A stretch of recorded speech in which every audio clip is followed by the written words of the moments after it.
Well, happy Saturday, folks. It's the real Captain Kirk here. We're live from One Bethlehem Plaza here in downtown Bethlehem, Pennsylvania. It's the 26th of August here, Saturday. A lot to talk about here today. Again, tropics are heating up as expected. So, in fact, we've been warning about Florida, and Florida needs to stay on guard here because the models are suggesting we're going to have Idalia, for sure a tropical storm, maybe a Cat 1 hurricane. Need to watch that because, again, the Gulf water temperatures are between 88 and near 90 degrees in the northeast Gulf of Mexico, where Idalia will be tracking over. So again, the chance for explosive growth is certainly a possibility. Again, so we definitely need to watch it. So even though the models right now only say maybe a storm, Cat 1, definitely need to watch it because there's lots of energy for Idalia to develop and probably track toward north central Florida and then through the southeast and off the mid-Atlantic coast. So again, something to watch for, again, flooding for sure.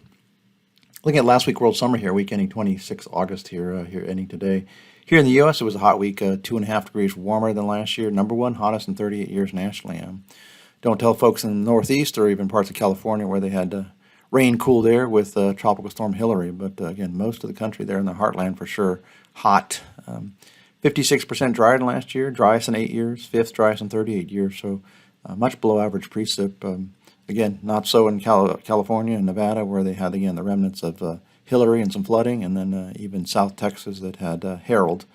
Other hot spots across the world were Europe, number one hottest, India, looking at number two hottest, Brazil, number two hottest, China, number four hottest, again, in 38 years. So again, typical El Nino-like pattern. Again, the world tends to heat up in those scenarios. Maps inset left are the trends versus average. Despite the cycle here, dry to drought phases across the U.S. are about where they should be. 50% of the country is in dry to drought phases, and that's average for this time of year. Last year was about 64%. Those real wet years were back in 2019. In fact, I think we're heading for that here eventually. The signs are El Nino's not totally responding yet atmospherically, but definitely going to enter a wetter cycle here in the U.S. With this emerging strong to even extreme El Nino that'll likely peak here this fall and then start to weaken through the winter.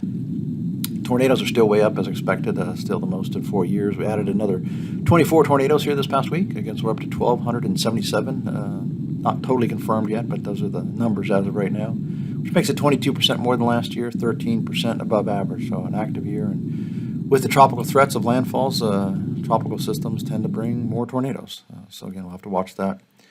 This week here, week ending 2 September here in the U.S., again, 2.4 cooler than last year, so again, a little bit of cool down here briefly. Don't get too used to it.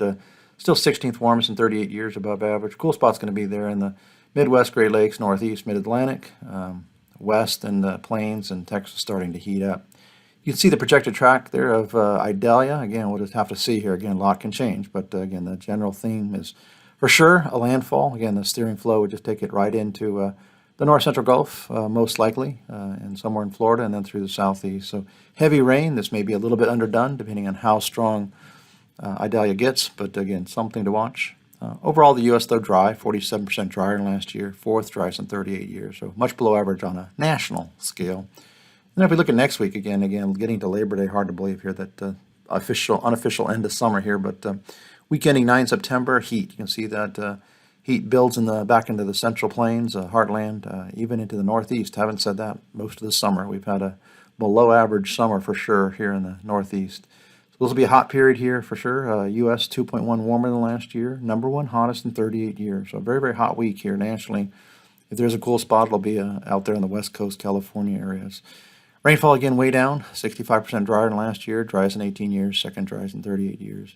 Still need to watch the tropics. Again, as we've warned about, again, things can develop real close into the states here with the really warm 88 to near 90 degree water temperatures in the Gulf and the Atlantic near Florida. So again, things can flare up quickly with a stalled front or, even a cluster of thunderstorms can start to spin around. So it can happen quickly. So something to watch. Look at the World 2-week outlook here, week ending 9 September. Again, you see a lot of warm across Canada, U.S., again in the heartland. Even Europe's on the hot side. Cool spot would be there in southeast China, Argentina, and northeast Siberia, and western Australia, western Alaska. Australia is actually pretty warm for going into their spring, getting close to their spring season. So with that, folks, we hope you have a great week, and we will be back here again this time next week.